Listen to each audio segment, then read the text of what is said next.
Sur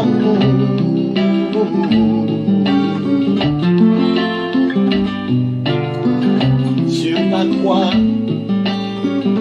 il était mort à ma place. Sur la croix, il était frappé à ma place. Sur la croix, il était percé à ma place. Sur la croix, il était torturé à ma place. Sur la croix, il était frappé à ma place. Sur la croix, frappé à ma place. Sur la croix, il était blessé à ma place. Sur la croix, alla jusqu'à la mort à ma place. Papa, quel amour, quel amour, quel amour, quel amour.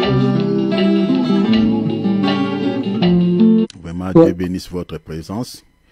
Nous sommes en train de faire ce que le Seigneur nous a recommandé dans sa parole.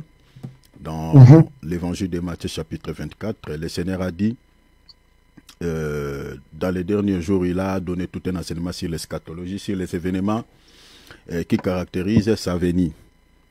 Et en prêchant ainsi, il a dit quelque chose en disant, « Heureux celui qui persévérera jusqu'à la fin. » Voilà, « Heureux celui qui persévérera jusqu'à la fin. » Donc, le Seigneur nous recommande de persévérer. Regardez, tous les signes que le Seigneur a dit à ce qui concerne son retour sont visiblement vus, sont accomplis sous nos yeux.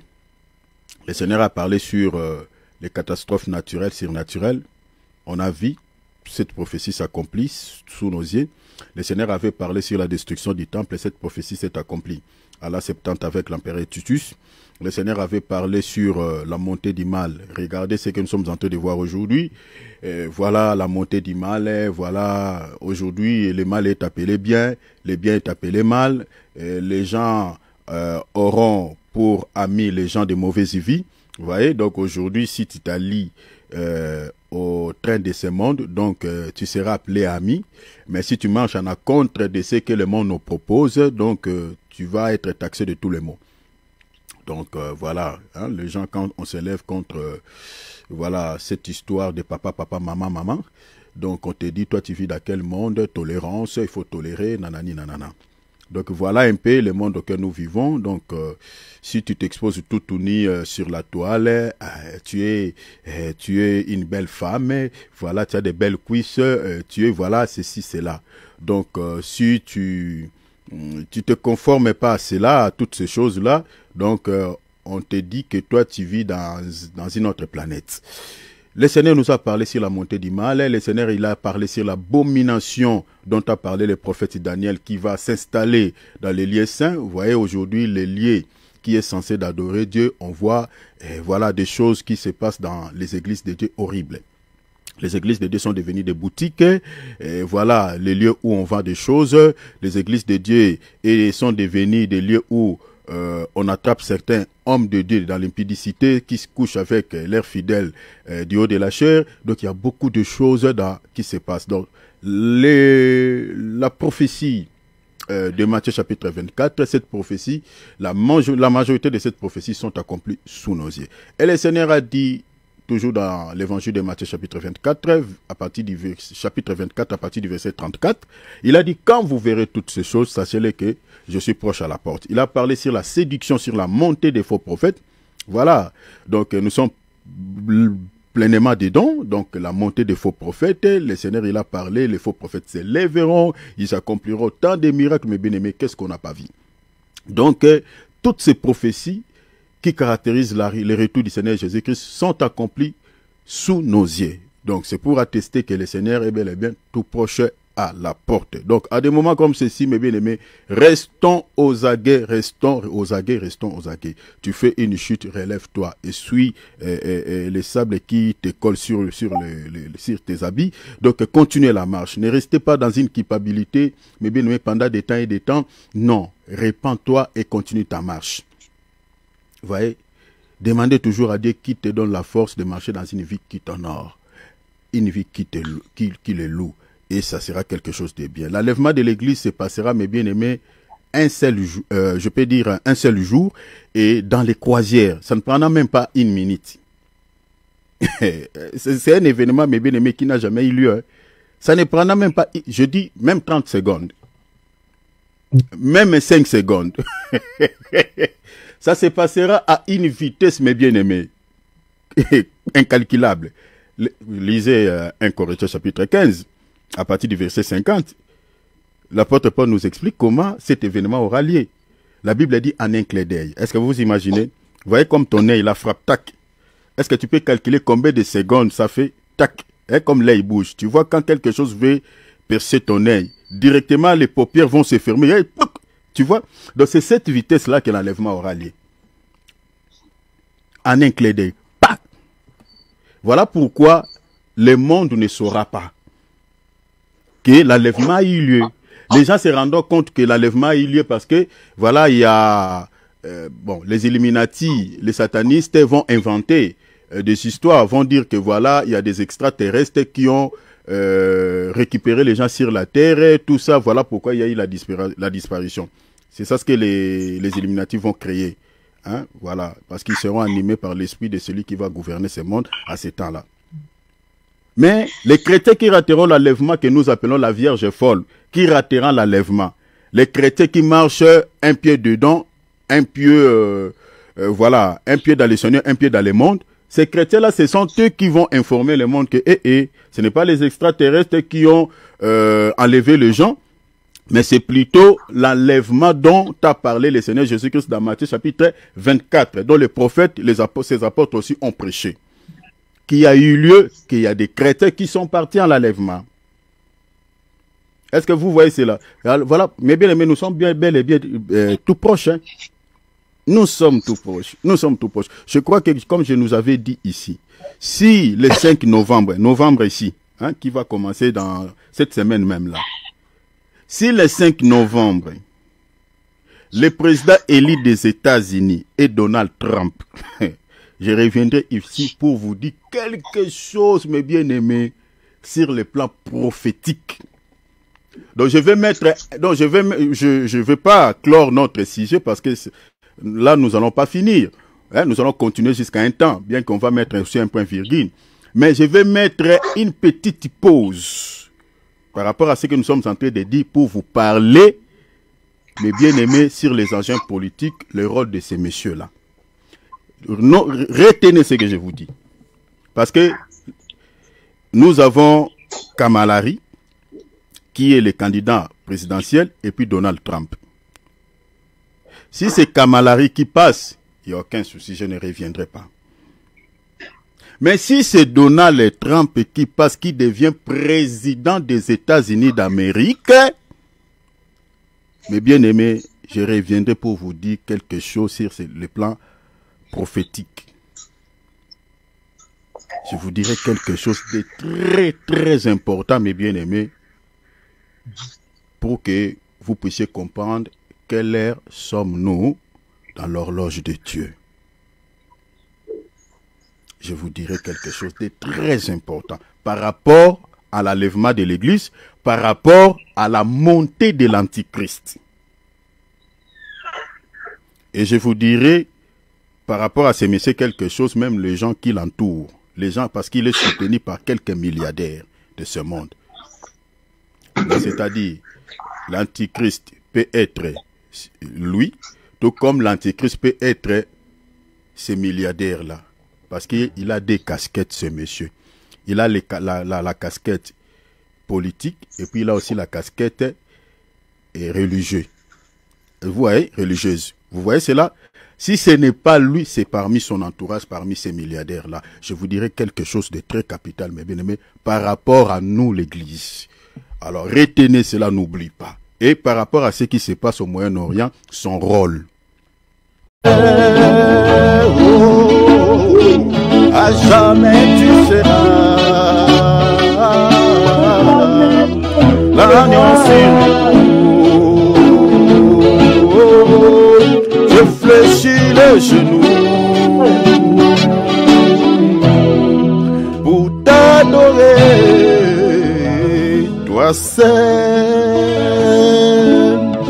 grâce. Quelle grâce, bien aimé. Il y a des gens qui sont morts sans connaître Jésus. Et vous connaissez le sort d'une personne qui est morte sans connaître le Seigneur dans sa vie. Ce qu'il attend, ce n'est pas quelque chose de joli, hein? Ce n'est pas quelque chose de beau, de joli. Donc si toi tu connais le Seigneur là, étant en vie, parce qu'il est réservé aux hommes de mourir une seule fois, après quoi vient hein, le jugement. Retenez ces versets. Hein? Si quelqu'un te parle de purgatoire ou non, les gens qui sont morts dans les péchés, on avait fait une prière pour eux pour qu'ils héritent le ciel, c'est du mensonge, c'est du n'importe quoi. Je nous ai toujours dit, c'est que l'église catholique dit aux gens là-bas, le purgatoire, il y a un endroit qu'on appelle purgatoire qui existe entre l'enfer et le paradis. Donc les gens qui sont morts dans les péchés, ils prennent dans ces lieux-là, on prie pour eux, on les sanctifie pour qu'ils aillent au paradis. C'est dit n'importe quoi. Alors, donc ce n'est pas vrai. Le purgatoire, ce n'est pas vrai. C'est du mensonge, c'est du n'importe quoi. Le Seigneur a dit, Deutéronome, retenez cette écriture, Deutéronome chapitre 30, verset 15, et vous le sautez, vous lisez le verset 19. Voici, ça c'est l'Éternel qui dit, il ne parle pas des purgatoires, il ne parle que des lieux. Il dit, voici je mets devant vous quoi? Il dit, les biens et les mal, la vie et la mort. Et puis il dit quoi? Choisis la vie afin que tu vives. Il dit choisis, il est question de faire le choix. Hein. Bien qu'il y a des gens, de manière délibérée, ils ont choisi eux-mêmes hein, la voie de la mort. Ils refusent Jésus parce que la vie dont le Seigneur parlait, ce n'est pas la vie, ce n'est pas Bouddha, ce n'est pas Mahomet, ce n'est pas Marie, ce n'est pas qui que ce soit. La vie a un nom. La vie s'appelle Jésus. Jean chapitre 14 verset 6. Il a dit, je suis la vie. Est-ce que vous voyez la vie? Donc si tu acceptes Jésus-Christ dans ta vie comme Seigneur et Sauveur, là tu as la vie. Dans la vie, il n'y a pas de chemin. Jésus dit, je suis le chemin. Vous voyez? Il ne dit pas, je suis un des chemins. Je suis le chemin. Donc quand les papes disent aux gens que voilà, toutes les religions se valent, toutes les religions amènent à Dieu, c'est des pires mensonges. Il n'y en a pas 36 chemins. Il n'y a qu'un. Vous voyez? Les chemins. Lisez encore Matthieu chapitre 7 verset 13. Nous n'avons que 2 chemins. Hein? Donc je parle de 2 chemins ici parce qu'il y a la voie aussi qui amène en enfer. Vous voyez? Dans le chemin qui conduit à la vie, il n'y en a que Jésus. Mais ici, on nous montre une autre voie qui conduit en enfer. On dit large est la grande route, mais c'est la voie qui conduit en enfer. Mais étroite, vous voyez, la porte étroite. Le chemin qui mène à la vie, mais peu de gens qui le trouvent. Vous voyez, c'est la porte est resserrée très petite. Très petite. Vous voyez? Or, la porte dont on parle là-bas dans Matthieu chapitre 7, verset 13 à 14, la porte là, c'est tout un homme. Jean chapitre 10, verset 9, Jésus dit, je suis la porte. Donc si vous voulez entrer sur le chemin qui conduit à la vie, il faut entrer par Jésus. La porte est étroite, c'est la porte est très resserrée et très petite. Donc la porte est très resserrée ici, ça veut dire tout simplement que la voie du salut, ce n'est pas une voie qui plaît vraiment aux gens. De tels enseignements, vous voyez, quand on martèle sur le péché, on prêche sur, on prêche sur la repentance, on prêche sur l'enfer, on prêche sur l'enlèvement, on prêche sur la colère à venir. Voilà, c'est ça la porte étroite. C'est-à-dire, c'est un évangile peut-être qui n'est pas sucré. Hein, voilà, que les gens détestent, les gens n'aiment pas. À vous parler trop de l'enfer, repentance, matin, midi, soir, sanctification. Toi-même, d'abord, tu es saint. Vous voyez, cet évangile-là, il y a des gens qui se mettent en colère des fois contre les ministres de Dieu qui prêchent de tels messages. Ils disent, mais vous prêchez matin, mais est-ce que vous n'avez pas d'autres prédications dans vos Bibles là, de pouvoir nous prêcher là? Vous voulez vous marteler que sur ça? Oui, on martèle sur ça parce que la porte étroite, c'est le chemin qui conduit à la vie. Donc si vous voulez avoir la vie, il faut écouter ce genre de messages. Là où on vous prêche sur l'enfer, là où on vous prêche sur la colère de Dieu qui va être déversée dans ce monde. Vous voyez, c'est de tels messages qui peuvent vous donner la crainte de nom du Seigneur. Parce que quand on vous prêche mariage matin, midi, soir, un tel évangile ne vous sauvera pas. Quand on vous prêche sur le social, ça ne vous sauvera pas. Quand on vous prêche matin, midi, soir sur les richesses de ce monde, ça ne vous sauvera pas. Parce que ces messages-là, c'est ça, c'est les secrets, c'est ça large. Vous voyez, la porte est large, explique aussi toutes les fausses religions où on ne condamne pas les péchés. Vous voyez, par exemple, les témoins de Jéhovah là-bas, voilà, certaines choses sont permises. L'alcool, nanani, nanana, voilà, tu peux écouter la musique profane, il n'y a aucun souci. Vous voyez, c'est-à-dire où les péchés, certains péchés est permis dans certaines religions. Dans l'église catholique, tu peux boire l'alcool, il n'y a aucun souci. Voilà, vous allez chez les musulmans, tu peux avoir plusieurs femmes, la polygamie est autorisée. Donc, voilà tout ça. Donc, dans certaines religions, le péché est permis. Mais, dans la religion de Jésus-Christ, mes bien-aimés, le péché n'est pas toléré. C'est ça la porte étroite. C'est-à-dire, nous avons pas mal de restrictions dans la vie chrétienne, c'est-à-dire, si on veut vraiment respecter la doctrine des apôtres, mes bien-aimés, nous avons pas mal de restrictions. La restriction dont je parle ici, c'est-à-dire, nous avons pas mal de limites, nous les enfants de Dieu. Il y a beaucoup de choses, nous, vraiment, dans la Bible, c'est interdit. C'est interdit. C'est ça la difficulté de la porte étroite. Et si vous obéissez à ça, vous respectez ces commandements, eh bien, là, vous êtes sur la voie du salut. Ouais. Alors, nous sommes sauvés. Nous allons chanter quelle grâce est comparable. Jésus nous a sauvés. Il est mort pour nous, il est le substitut. Mais bien aimé, les remplaçants, il a accepté la souffrance, il a accepté la torture, il a accepté toutes les maltraitances que vous connaissez dans ce monde à notre place. Il s'est livré à la mort pour que nous ayons la vie. Quelle grâce incomparable. Qui brise le pouvoir du mal de la mort, qui aime d'un amour si puissant, si fort. C'est le roi des gloires, il est le roi des rois. Qui secoue la terre par un saint honneur, qui nous émerveille par tant de mystères. C'est le roi des gloires, il est le roi des rois. Quelle grâce incomparable, quel amour infini, que tu aies pris ma croix, que tu sois mort pour moi. Tu as donné ta vie, qu'enfin je sois libre. Oh, Jésus, je te chante pour ce que tu as fait. L'œuvre de la croix. Bien-aimés, si nous sommes là autour de ces temps de prière, parce qu'il y a quelqu'un qui avait pris notre place à la croix de Golgotha. Amen. Le texte dit, lui qui n'a point commis les péchés. Jésus, le péché ne s'est jamais trouvé dans sa vie. Mais il était devenu péché à notre place. Ésaïe 53, il dit, le châtiment, le jugement de Dieu qui devait s'abattre sur nous, la colère de Dieu qui devait être déversée sur nous, était tombée sur lui, lui. Il a subi la colère de Dieu à notre place. Laissez-moi vous rappeler un tout petit peu pourquoi vous êtes obligés d'adorer Dieu, chers chrétiens, chers enfants de Dieu. Regardez la génération de Noé, l'ancien monde. Comme il n'y avait pas un sacrifice qui pouvait calmer la colère de Dieu, qui pouvait retirer la colère de Dieu sur les habitants de ce monde, comme il n'y avait pas un substitut, comme il n'y avait pas un remplaçant, sur qui la colère de Dieu pouvait être déversée sur lui, eh bien, la colère de Dieu était déversée sur les habitants du monde. Vous vous rappellerez, quand on parle des déluges, c'est le jugement, c'est le châtiment. Dieu a châtié l'ancien monde. Mais nous sommes une génération, mes bien-aimés, c'est pour cela qu'on dit, on parle de la grâce. Nous sommes une génération qui bénéficie de la grâce de Dieu. Parce que Dieu pouvait nous traiter également comme il avait traité l'ancien monde. Dieu pouvait nous traiter comme il avait traité la génération de Noé, la génération de Lot, la génération de Sodome et Gomorrhe.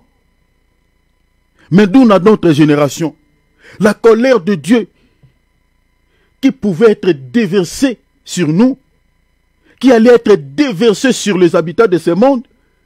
Il y a quelqu'un qui est venu, qui a empêché cette colère. Il dit non, ne les frappe pas comme tu as frappé les 2 générations précédentes. Ne les frappe pas.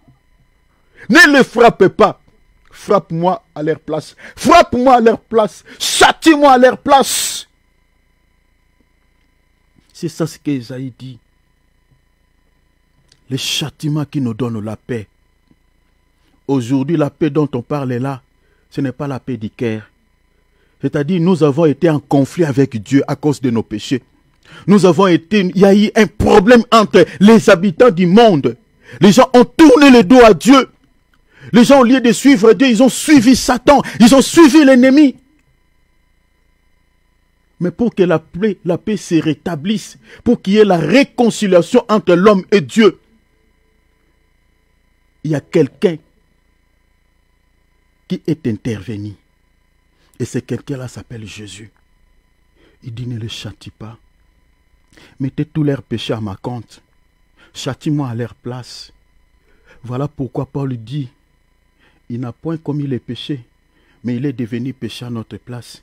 Il a récupéré toutes nos fautes, ton impudicité, ton vol, ta sorcellerie, tout ce que vous connaissez comme péché. Il dit, Seigneur, juge-moi à leur place. Voilà pourquoi vous remarquerez Jésus. Il a subi un châtiment que quelqu'un dans ce monde, je dirais, n'a jamais été frappé comme lui. Son corps pouvait être déchiré par les coups de fouet. Le sang coulait partout. À ta place. Est-ce que Jésus ne mérite-t-il pas d'être adoré? Il ne mérite-t-il pas d'être élevé? Oh, j'aimerais que tu élèves ta voix. Ne reste pas indifférent. Ne reste pas indifférent. Si tu sais que Jésus était mort à ta place, le péché que toi tu commets, Jésus avait déjà payé un prix pour ce péché. Aujourd'hui, si la colère de Dieu ne se déverse plus sur nous, c'est parce que Dieu, quand il regarde, il dit, oh, je pouvais déjà les châtier, comme j'avais châtié l'ancien monde, comme j'avais châtié Sodome et Gomorrhe. Mais il y a un remplaçant. Il y a quelqu'un qui avait pris leur place. Oh, bénissons Jésus. Élevons nos voix, glorifions Jésus. Quelle grâce, quelle... Sois loué, sois loué, sois loué, sois loué, oh, sois loué,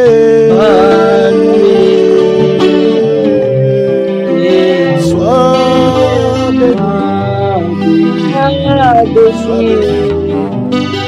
le Dieu d'amour, le Tout-Puissant. Gloire à toi, gloire à toi, gloire à toi. Sois loué, sois béni, sois béni, sois béni, le Dieu d'amour, le Tout-Puissant. Gloire à toi. Rien ne peut nous séparer de son amour. Amen. Rien ne peut nous séparer de lui. Advienne que pourra, bien-aimé. Même quand on fait une chute, bien-aimé, n'ayez pas honte de continuer à le suivre. Suis Jésus. Même si tu vois le monde te critique, je me rappelle en 5e des humanités, dans toute la salle de classe, on me connaissait comme étant serviteur de Dieu. Si les profs de religion n'étaient pas là, c'est moi qui prêchais la parole. On savait qu'on m'appelait déjà pasteur. Donc nous, on a commencé ces choses depuis, cher enfant de Dieu. À l'école, on m'appelait pasteur. Quand les profs de religion n'étaient pas là, c'est moi qui intervenais. Et un jour, il arrivait que le professeur, il y a un professeur, le professeur, je savais déjà qu'il ne m'aimait pas. Du coup, il est venu, il nous a surpris. Il a mis directement une interrogation. Moi, j'ai dit, waouh, j'avais pas préparé. Donc, je n'ai pas vérifié mes notes, tout ça. Et pendant qu'il était en train de mettre les questions, et moi, j'étais en train de regarder un peu quelques pages pour avoir quand même une idée comment je dois répondre aux questions. Eh, mes bien-aimés, du coup, là, il a dit, attention, ne bouge pas. Tricheur. Et il récupère mon cahier et il a brandi ça devant toute la salle. Voilà Et là, au lieu de dire élève, il dit, voilà votre pasteur. Regarde ce que votre pasteur était en train de faire. Il est en train de tricher. Mais bien aimé, il y a eu le bruit dans toute la salle de classe, non seulement dans la salle de classe où j'étais, mais bien aimé, dans toute l'école, je vous dis. Jusqu'au point que le bruit était tellement fort, le préfet est sorti de son bureau pour pouvoir savoir qu'est-ce qui se passe, pourquoi il y a un tel bruit, qu'est-ce qui se passe. Et tout le monde était en train de dire, ah, on a attrapé les pasteurs, était en train de dire. Mais bien, je vous dis, toutes les salles de classe, tout le monde était dehors, même les professeurs. Ça pour nous dire, hein, nous les enfants de Dieu, nous sommes comme une ville bâtie sur une montagne, tout le monde nous regarde, hein. Nous n'avons pas droit à l'erreur. Tu vois, comme nous prêchons là, c'est comme s'il y a certaines personnes qui ne nous suivent pas. Ils nous suivent de loin. Nous sommes la ville bâtie sur une montagne. Fais seulement l'erreur. Tomber dans l'impudicité avec une autre femme.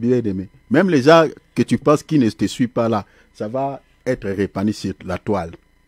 Ça va faire la tour du monde. C'est ce jour-là que le Seigneur m'a dit que vous n'avez pas droit à l'erreur. Il y a un professeur qui était chrétien qui est venu. Il me dit, ne te décourage pas. Ça fait beaucoup de bruit parce que tu es enfant de Dieu. C'était un professeur de l'électronique qui était chrétien. Parce qu'après moi, on avait attrapé plusieurs autres tricheurs dans la salle de classe, mais ça n'a pas fait la tollée. Ça n'a pas fait de bruit. C'était tranquille. C'est seulement moi, mes bien-aimés, que toutes les salles de classe, tout le monde était dehors. Parce que le bruit qui était dans ma salle de classe, c'était répandu. Et puis tout le monde commence à... Et voilà, parce qu'on a attrapé... Mais seulement parce qu'il a... Et voilà. Ah, mais pourquoi vous faites des bruits? Et parce qu'il est pasteur. C'est lui qui nous prêche la parole. Donc c'est pour dire qu'un pasteur n'a pas droit à l'erreur, c'est un grand frère. Il doit être un modèle. Le professeur là m'avait beaucoup exhorté. Mais bien aimé, je pleurais comme je n'ai jamais pleuré ce jour-là. Je pleurais comme on m'avait frappé. Et puis là, on m'avait connu zéro. Hein. On m'a fait sortir. C'était un professeur de chemin. C'était un cours, je peux dire, qui avait beaucoup de points. Et il m'a fait sortir dehors. Mais on a attrapé des tricheurs après moi. On ne les a pas fait sortir dehors. On les a seulement arraché quelques points. Mais c'était seulement moi. Et c'est ce jour-là que le Seigneur m'avait appris que vous n'avez pas droit à l'erreur. Et après, il a fini ses heures. Je suis rentré dans la salle de classe. C'est là où le professeur a commencé à m'exhorter. Parce que le bruit ne terminait pas. Quand je suis rentré encore, ça engendrait encore d'autres bruits. Mais cela ne m'avait pas retenu en chemin. J'ai entendu une voix qui me dit, continue la marche, parce que tu es mon enfant. Voilà pourquoi cela a fait ainsi. Cela a fait beaucoup de bruit. Mais ne te décourage pas. Continue la marche. Continue la course. Voilà pourquoi je suis en train de t'encourager, de te dire, il est vrai, peut-être tu te retrouves dans quelques faiblesses. Tu te retrouves peut-être dans quelques péchés. Parce que, vous savez, quand on demeure dans les péchés et qu'on essaie de suivre Dieu, ce que le diable sème, c'est les remords, les mauvaises culpabilités. Bien-aimé, même s'il arrive que tu chutes plusieurs fois, je ne vous encourage pas, mais s'il arrive que tu n'as pas encore vraiment assez de force de vaincre cette faiblesse, ne restez pas dans le monde, ne fuis pas Dieu. Parce que la seule personne qui peut te faire sortir de ces péchés, c'est lui. Parce qu'en dehors de Jésus, qui peut t'aider à vaincre le mal? Qui peut t'aider à vaincre les péchés? Personne. Donc si tu fuis la présence de Dieu parce que tu es encore peut-être dans l'impudicité, tu es encore peut-être dans la sorcellerie, tu es encore peut-être je ne sais pas dans quoi, bien aimé, tu t'en sortiras pas. Parce que les seuls qui peut dire que tes nombreux péchés te sont pardonnés, c'est Jésus. Il n'y a pas quelqu'un d'autre, aucun pasteur. Donc c'est-à-dire il faut venir vers lui. Même à l'état de saleté, reviens. Tu es prostitué, tu es dans la sorcellerie, reviens. L'un des 4 matins, Jésus peut-être se révélera à toi et il va extirper cette racine-là. Et tu n'auras plus envie de commettre les péchés. Sur ce, regarde la requête. Demande à ton Père de te pardonner et de te redonner la force de vaincre cette faiblesse-là que dans ton cœur tu es conscient. Tu dis, moi là, je prie, je jeûne, je suis chrétien, mais cette faiblesse-là, je n'ai pas encore abandonné. Tu dis, mon papa, je viens. Vois comme s'il est devant toi. Vois comme, bien aimé, si tu es même dans ta chambre, tu te mets à genoux. Tu te présentes comme devant son trône, parce qu'il est devant toi. Tu dis, papa, papa, je ne peux tout seul. Je ne peux, papa. Miséricorde. Sauve-moi, papa. Si tu me laisses dans ces péchés, Seigneur, j'irai en enfer. Seigneur, je veux la vie. Je veux être auprès de toi. Mais regarde cette faiblesse. Je ne peux tout seul. Je ne sais comment faire. Je ne sais comment m'en sortir. Parce que derrière les péchés, il y a une force. Si Dieu brise cette force-là, c'est fini. Alors demande la grâce de Dieu, s'il te plaît, mon frère, s'il te plaît, ma soeur. Ouvrons nos micros, prions, alléluia, prions, alléluia. Te dire ceci. Dis à Jésus, rien ne peut te séparer de son amour. Restez toujours scotché, restez toujours attaché à lui. Dis à Jésus, Seigneur, je te suivrai tous les jours de ma vie.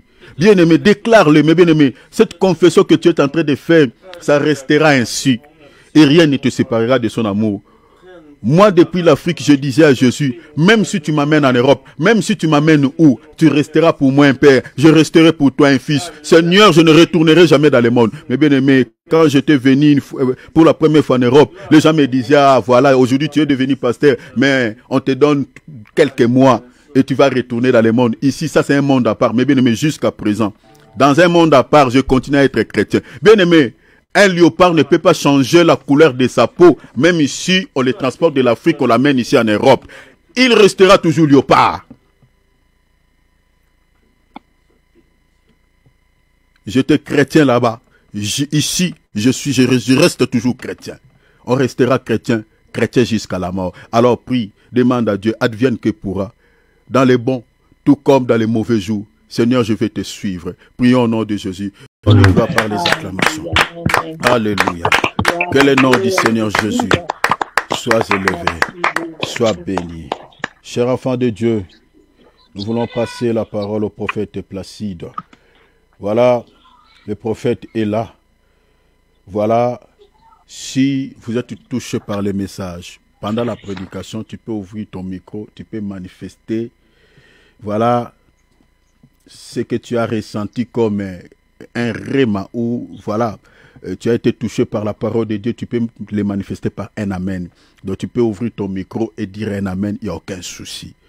Voilà, donc le prophète est là, si vous pouvez saluer l'homme de Dieu, ça sera quelque chose de bien. Alors voilà, prophète, je vous passe l'antenne, que le Seigneur de gloire vous bénisse. Prophète, votre micro, s'il vous plaît. Donc, le prophète est là. Vous pouvez saluer le prophète, s'il vous plaît. Prophète Placide, Dieu vous bénisse.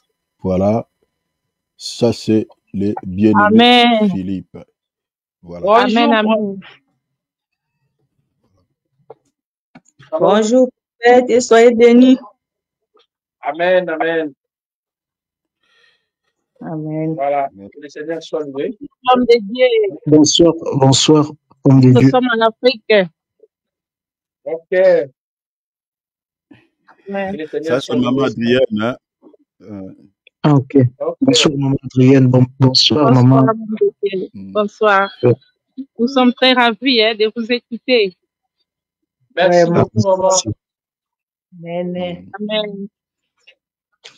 Voilà. Vraiment, prenez vos calpas. C'est vraiment un enseignement très intéressant. Je crois que le prophète vous donne vraiment des indices pour pouvoir reconnaître les églises qui sont dirigées par des pasteurs kabbalistes. Hein? Parmi ces indices, je crois, vous avez déjà compris quelques éléments que le prophète a présentés ici. Il y a des talits. Hein? Les talits, je vais parler d'abord à Lingala pour les bien-aimés qui écoutent Lingala là. Talit et lamba wana bomo neza logo les sharp eza blé blanc wana. Hein? Tant ba lobe la ba frange, topé ba titit, ndenge prophète alobaki na hébreu. Donc ezali babulu eza na suka ya elamba wana. Eza logo la mwa film moko babulu moko eza 4. Na bilamba wana, ba blé wana on ba bengi frange. Hein? Na enseignement ne prophète azoke na biso, ba pasteur nyonso bozo mona na bilamba wana po okoza na elamba wana te soki oza moko ya kabalité. Donc, ils ont un élément où ils ont permettre bango pour bakota contact dans le monde exotérique. Est-ce que vous comprenez, ma bien-aimé congolais? Donc, c'est ça. Donc, ndazoko expliquer ba sini wana bilamba wana. Moi, chapeau, mon ineti papa là, t'as ba bengi kipa, topé tiar, topé dome na hébreu. voyez, moi, écoute, on a mouké, on a donc, pasteur, au bozo monena yango, ba élément, on a beaucoup comprendre que, aza pasteur, kabbaliste, c'est-à-dire, kabal, et l'ingin koloba kindo, ki aba yuda, ya le rôle à soxélé, le rôle, pas d'absolu magie noire. Topé, boko, qu'on a bango, mais kindoki. Alors, ils ont répandu dans l'église ébélée. Il faut comprendre ça. Alors, pour mes bien-aimés francophones, c'est-à-dire, le prophète est en train de parler sur la Kabbale. Kabbale, c'est, en fait, une tradition ou une coutume juive. Donc, c'est-à-dire, c'est la sorcellerie. Ça n'a rien à voir avec la parole de Dieu. Alors, beaucoup de pasteurs pratiquent cette magie. Voilà, tout en disant aux enfants de Dieu que c'est, voilà, ils ne disent même pas, mais ils sont dedans, voilà, ils pratiquent une magie, ils pratiquent cette sorcellerie. Maintenant, le prophète nous a montré quelques éléments pour pouvoir connaître ces hommes. Parmi ces éléments, le prophète avait cité ici les talites. Les talites, cette écharpe-là, bleu blanc. Au bout de cette écharpe, il y a des fils, il y a des franges. Voilà. Et puis, le prophète, il a parlé aussi sur la kippa, tout ça. Il portait un petit chapeau là, comme les papes portent. Donc, la kippa ou la tiare, si vous voulez, en français. Donc, voilà, il donne quelques éléments et le prophète démontre l'origine de toutes ces choses-là à la lumière des Écritures. Voilà. Parce qu'ils ont des passages bibliques qu'ils se servent pour pouvoir, voilà, donc des versets sortis hors de son contexte, de son sens contextuel, donc pour pouvoir tromper les enfants de Dieu avec toutes ces choses-là. Et pour cela, le prophète avait évoqué quelques écritures comme Nombre 15, chapitre 15, 37, vous descendez, et puis Deutéronome 22, parce qu'ils se servent de ces passages pour pouvoir dire que non, ce n'est pas la magie, ce n'est pas nanani, nanana, pour tromper les enfants de Dieu, alors que ces écritures-là n'ont rien à voir avec les talites, rien à voir avec toutes ces choses-là. Donc, c'est juste un petit résumé que j'ai fait pour que vous compreniez ce que le prophète est en train de dire par rapport aux assemblées dirigées par des pasteurs kabbalistes. Donc, suivez bien cet enseignement et notez des points essentiels, s'il vous plaît. Prophète, s'il vous plaît, vous avez la parole. Merci beaucoup. Merci beaucoup. Je pense que le son, c'est bon. Vous m'entendez très bien là. Voilà. Très bien, prophète. Très bien. Le son est nickel. Ouais. Merci beaucoup. Voilà, nous remercions notre Elohim et Yahvé pour ces grands dimanches qu'il vient de nous accorder afin que nous puissions continuer à cogiter autour de sa parole, de vous édifier, de vous éclairer. Et comme je le dis, je le réitère, l'objectif de cet enseignement n'est pas pour démontrer la puissance de Satan, n'est pas pour effrayer les enfants de Elohim, mais c'est justement de vous montrer combien l'ennemi travaille, combien le faux apôtre, le faux docteur, le faux évangéliste sont en train de travailler. Il est temps pour nous aussi, le peuple qui ont été rachetés à travers la croix, de pouvoir travailler pour l'avancement du royaume. Alors, ce dimanche, nous allons lire d'abord un texte biblique et sur base de ces textes, nous allons pouvoir continuer sur les objets du culte de la Kabbale. Et nous sommes en train d'aborder sur les talits. Hier, j'avais déjà planté le décor en vous faisant connaître qu'en réalité, le talit, c'est un mot qui ne se retrouve même pas dans l'Ancien Testament comme dans le Nouveau Testament. Donc, ce mot-là n'existe pas et n'existera jamais. Mais c'est un mot qui se retrouve dans les livres que les rabbins juifs ont mis en place. Et j'ai parlé hier des Zohar, les Talmud, les Mishnah, Midrashim. Ce sont des livres qu'ils ont mis en place pour pouvoir interpréter la Torah ou la loi parfaite que Yahweh avait donnée à son prophète Moïse pour les enfants d'Israël. Très important, ce que nous sommes en train de dire, c'est vraiment pertinent pour vous aider à avancer dans votre marche avec le Seigneur. J'aimerais que nous fassions la lecture dans le livre de Matthieu, chapitre 24. Et je vais lire le verset 4e. Les textes nous disent ceci. Jésus leur répondit, prenez garde que personne ne vous séduise, car plusieurs viendront sous mon nom, disant, c'est moi qui suis le Christ. Regardez bien. Et ils séduiront beaucoup de gens. Donc, vous voyez que dans cette partie, le Machia, le maître, a dit, prenez garde. Prenez garde. Là, il s'adressait à ses apôtres. De prenez garde. Alors, le terme grec qui est là, on dit prenez garde, c'est blépo. Le terme blépo veut dire voir ou bien discerner par l'intermédiaire de l'œil ou posséder la vue, regarder, apercevoir ou bien tourner les yeux vers une chose, regarder fixement, percevoir par les sens, sentir, découvrir à l'usage. Donc, lorsqu'il dit prenez garde, c'est blépo en grec.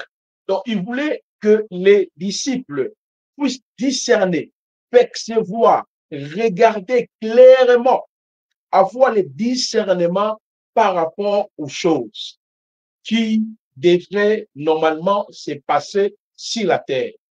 Il dit que personne ne vous séduise.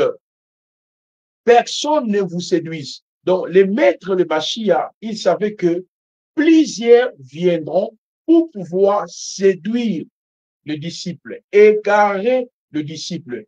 Et le mot même séduit qui est ici, ça vient du mot grec planao. Le mot planao qui veut dire égarer, amener à s'égarer, conduit hors du droit chemin. Vous voyez, donc il savait que beaucoup de faux prophètes, des faux docteurs, des faux évangélistes viendront pour égarer, conduire le peuple de Elohim sur le droit chemin, conduit hors du chemin droit. Et quand on continue la lecture, le maître dit, car plusieurs viendront sous mon nom. Tous ces faux apôtres, tous ces faux évangélistes, ces docteurs viendront toujours au nom du Seigneur. Je vous ai dit ici, dès le premier jour, les diables pour séduire Adam dans le jardin d'Éden, il a utilisé justement le nom du Seigneur. Il a commencé en disant, Dieu a-t-il réellement dit le nom de Dieu? Mais pas seulement le nom de Dieu, il a ajouté, il a créé le doute, il a égaré et enfin il a possédé maintenant Adam. C'est le travail que le faux apôtre, le faux docteur, le faux évangéliste, les faux prophètes, bishops sont en train de mener. C'est pour cette raison, hier nous avons expliqué la présence de cet habit, si on peut nous aider pour le balancer, la présence de cet habit qu'on appelle talit. Selon la culture juive, est-ce que le prophète est là, il peut nous aider pour balancer l'image? Oui, il existe en effet des sortes de talits. Il y a les talits, là ça c'est les talits gadol, les grands talits. Vous pouvez chercher aussi les talits katan. Écrivez seulement sur Google talit katan, donc K-A-N-E, talit katan. Voilà. Ça c'est les talits katan. Les talits katan, c'est comme les cinglés que nous avons l'habitude de mettre dans nos corps là. Donc, tu peux mettre ça à l'intérieur de ton corps pour se couvrir. Le but de ces talits katan, c'est pour permettre à un ange gardien, parce que je nous ai dit ici, ceux qui pratiquent, n'est-ce pas, la Kabbale juive, qui est la tradition juive, leur ministère est basé sur l'influence des anges. Est-ce que ce sont des bons anges? Ce ne sont pas des bons anges, ce sont des démons, des mauvais esprits. C'est pour cela qu'ils peuvent utiliser les talits katan, les petits talits, et puis il y a les talits gadol. Gadol, les grands talits que vous voyez, tous les pasteurs, que ce soit au Congo, en Europe, au Burkina Faso, partout, et la plupart des personnes utilisent les talits gadol. Alors hier, je vous ai déjà parlé de ces talits gadol et de son origine. Et je vous ai fait comprendre que c'est un habit qui a son origine se retrouve dans ce qu'on appelle les Talmuds. C'est dans les Talmuds qu'on parle de cet habit qu'on appelle les talits. Alors, j'ai essayé de soulever quelques passages bibliques qui sont utilisés hors contexte par les faux apôtres, les faux docteurs, les faux évangélistes, pour manipuler maintenant les peuples en disant que non, vous savez que les talits, c'est dans la Bible. Voilà, Dieu avait recommandé au prophète Moïse d'utiliser les talits. Christ utilisait ça. Hier, dans notre titre, nous avons démontré c'est faux. Et là-bas, on parle des habits naturels. Et dans leurs habits, il y avait, par contre, il avait recommandé qu'on puisse mettre une frange. Et puis, il a ajouté, il fallait 4 franges avec le cordon bleu afin que le peuple se souvienne de la loi, le mitvot en hébreu, les 613 lois que Elohim avait promulguées par le biais du prophète Moshe au Mont Sinaï. Donc, d'où la pratique déjà des talits, c'est une pratique n'est pas biblique.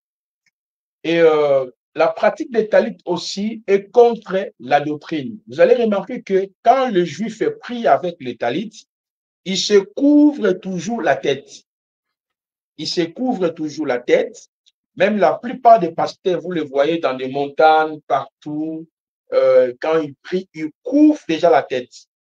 Or, lorsque nous prenons dans le livre de 2 Corinthiens 11, 2 Corinthiens 11, on va lire ensemble avec vous et vous allez voir ce que la parole dit dans le livre de 2 Corinthiens, je pense bien 1 Corinthiens 10, hein. Voilà. Là où l'apôtre Paul dit, c'est pas bien un homme lorsqu'il prie, voilà. C'est 1 Corinthiens 11, peut-être.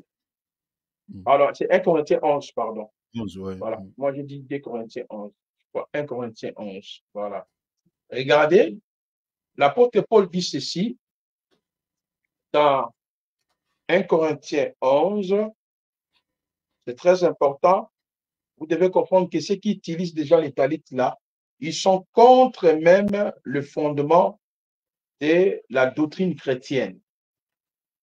Il est écrit ceci. Dans le verset 4. Tout homme qui prie, si l'apôtre peut chercher les gens qui prient avec les talits, vous allez voir qu'ils se couvrent toujours la tête. Donc, je ne suis pas pressé d'entrer dans l'aspect ésotérique. Hier, les gens, nous avons compris que ça vient d'une tradition, mais c'est aussi contre la doctrine de notre foi. Donc, tout celui qui utilise d'abord les talits, sans d'abord expliquer l'aspect mystique, tout consort, c'est quelqu'un qui est contre la doctrine. Dans le temps que l'apôtre est en train de chercher quelqu'un qui prie avec les talits, vous allez voir beaucoup de pasteurs, pour ne pas les nommer, que ce soit congolais, européens, africains, des grands pasteurs, ils prient avec les talits. Vous voyez? Or, dans la doctrine, il est écrit ceci. 1 Corinthiens 11, verset 4. Tout homme qui prie ou qui prophétise, la tête couverte, déshonore son chef. Toutefois, au contraire, qui prie, qui prophétise la tête non voilée, déshonore son chef, c'est comme si elle est rasée. Vous voyez, car si une femme n'est pas voilée, qu'elle se coupe aussi les cheveux, or s'il est honteux pour une femme d'avoir les cheveux, ou d'être rasée, qu'elle se voile. L'homme ne doit pas se couvrir. Regardez bien le verset 7. L'homme ne doit pas se couvrir la tête, puisqu'il est l'image et la gloire de Dieu. Vous voyez? Donc, quand vous méditez très bien que c'est prohibé, c'est interdit à l'homme lorsqu'il prie de couvrir la tête. Mais tous les pasteurs, les prophètes, le docteur, ok, qui utilise des talits, il se couvre la tête. Vous les verrez, Rachantalaba, Shabababa, ils ont leur tête est voilée et couvert des talits. Or, à la lumière de la parole, c'est déjà une aberration. Je reprends le verset 4. Tout homme qui prie ou qui prophétise la tête couverte déshonore son chef. Je prends le verset 7. L'homme ne doit pas se couvrir la tête puisqu'il est l'image et la gloire de Dieu. Maintenant, comment un pasteur qui dit qu'il croit à la doctrine, qu'il croit à la parole, or les textes bibliques nous disent dans Éphésiens chapitre 2, le verset 19 à 20, nous sommes fondés sur l'enseignement des prophètes et des apôtres. Car Christ lui-même est la pierre angulaire. Est-ce que même dans l'Ancien Testament, la pratique se faisait? Non. Un jour, quelqu'un m'a dit, bon, prophète, non, là, Jésus aussi, quand il priait, il se couvrait la tête. Là, vous suivez les films de Jésus, où on vous montre un Jésus qui monte et il couvre la tête. Non. Dans les textes bibliques ici, ça n'existe pas. Parce que Paul ne pouvait pas contredire le maître. Donc déjà, mes chers frères et sœurs, lorsque vous observez, vous remarquez un apôtre, un prophète, un docteur, un évangéliste qui couvre sa tête avec le talit, comprenez que c'est quelqu'un qui est contre Christ. N'oublions jamais, dans les Talmuds, hier nous avons lu quelques extraits, comment on insulte les chrétiens, la Maman Marie, nous tous, les goïms, les nations, comment dans les Talits et dans les Talmuds, on nous traite. C'est pour cette occasion, j'aimerais encore soulever deuxième élément. Les gens qui utilisent les talits, ils se basent de trois textes que je vous ai donnés hier. Nombre 15, le verset 38, jusqu'au verset 41, Deutéronome chapitre 22, le verset 12e, Marc chapitre 5, depuis le verset 23 jusqu'au verset 24. En disant que non, nous devons prier avec les talits. Prenons ça dans ces contextes, même si ce n'est pas ça. Mais le but même des talits, bien sûr, dans Nombre et Deutéronome qu'on avait lu, on ne parle même pas des talits. On parle par exemple des beged en hébreu, les habits naturels, et il devait mettre des franges et des titites. C'est ce que Yahweh avait recommandé. Mais prenons dans l'hypothèse que c'était les talits. OK? Mais quel est le contenu de cette recommandation? Parce qu'on avait lu, je voudrais d'abord revenir sur les textes. Nombre chapitre 15, nous sommes en train de vous donner les discernements pour que vous ne puissiez pas être berné de tout va des doctrines. Je prends le verset 37, écoutez bien. La parole nous dit ceci. Dans le verset 37e jusqu'au verset 41. Regardez. L'Éternel dit à Moshe, parle aux enfants d'Israël et dis-leur qu'il se passe de génération en génération une frange au bord de leurs vêtements. De leurs vêtements. Et ils ont dit que non, au bord de leurs talit. Ça ne marche même pas. C'était des vêtements naturels, comme moi je m'habille comme ça là.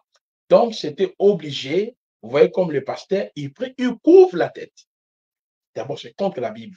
Alors, il dit, je reprends. L'Éternel dit à Moshe, parle aux enfants d'Israël et dis-leur qu'ils s'effacent de génération en génération une frange au bord de leurs vêtements.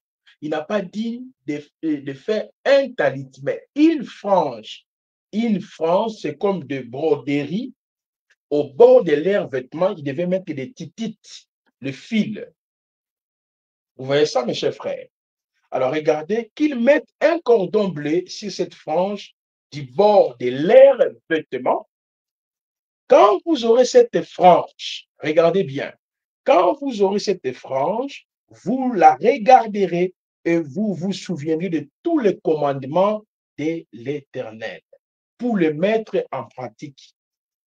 Regardez, si on doit rester dans le contexte que c'était les talits, oui, quel est le but des talits si dans ces contextes, ce qui est d'abord faux?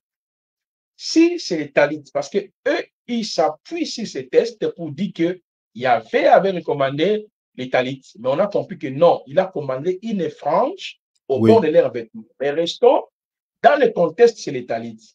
Mais quel est le but des talits si dans ces contextes? Mais il dit c'est pour se souvenir de mes commandements et de les mettre en pratique. En pratique. Autrement dit, celui qui porte les talits, il doit respecter le 613 lois de Moïse. Exactement. C'est-à-dire, il doit respecter les 10 commandements, il doit respecter les lois morales, il doit respecter les lois civiles, c'est-à-dire, s'il a péché, il doit présenter le taureau, le tout-terrain, le bélier, parce que le but des francs, c'était pour rappeler au peuple.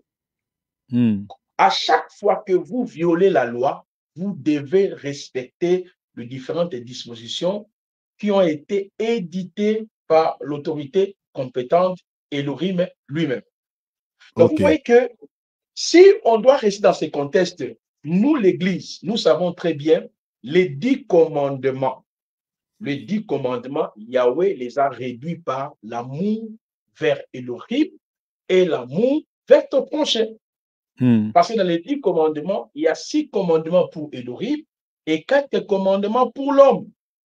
Aujourd'hui, les 10 commandements s'expliquent par la présence du Saint-Esprit en nous. Nous aimons Elohim et nous aimons nos prochains. Toutes les lois civiles liées à la pénalité, à la condamnation, les lois civiles, dent pour dent. Nous sommes tous ici chrétiens, nous lisons la Bible. Lisez Matthieu chapitre 6, Matthieu chapitre 7, Matthieu chapitre 8. Vous allez voir que Christ était en train de légiférer la loi. Il dit, il a été dit, moi je vous dis, donc il a modifié, n'est-ce pas, toutes les lois civiles, les lois fiscales, les lois pénales, toutes ces lois-là ne nous concernent ni de loin, ni de près. Parce que nous sommes des nations. Je vous ai dit ici, dans les temps, Dieu marchait avec Israël. Nous, les nations, on n'était même pas comptés. Vous voyez ça? Donc, voilà pourquoi dans Matthieu 6, Matthieu 7, Matthieu 8, il a changé toutes les dispositions, des lois civiles. C'est pour cela dans Matthieu 5, le verset 17, Christ a dit, ne croyez-vous pas que je suis venu abolir la loi, mais c'est accomplir. Donc, qu'elle veut dire de ne pas abolir? De ne pas abolir, c'est le 10 commandements. Les 10 commandements existent, mais dans le champ de son application aujourd'hui, c'est par le Saint-Esprit. Mais cependant, les lois qu'il a accomplies, d'abord, c'est les lois pénales. Toutes les lois pénales, tous les effets pénaux, Christ les a accomplis en lui. Alléluia. Voilà pourquoi je vous donne un exemple simple.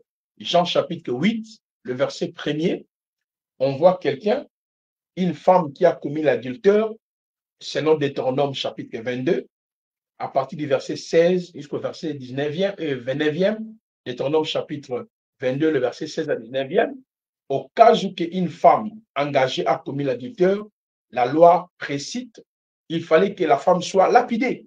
Ça, c'est la loi civile. Vous voyez? Les lois civiles, c'est l'ensemble de lois éditées par une autorité compétente dans le but de réguler le fonctionnement d'un pays. En droit, on appelle ça les lois positives. Vous voyez? Les lois positives, c'est les lois qui dirigent un pays. Donc, c'était des lois qui ne concernaient ni les Congolais, ni les Français, ni les Américains. Non, concernaient un peuple. Et Christ a dit à cette femme, moi aussi, je ne te condamne pas, va et ne pêche pas. Donc là, déjà, il a mis fin aux lois civiles. Exactement. Et les lois cérémonielles, c'est toutes les lois qui sont liées aussi à l'expiation, au pardon, réconciliation. Vous voyez?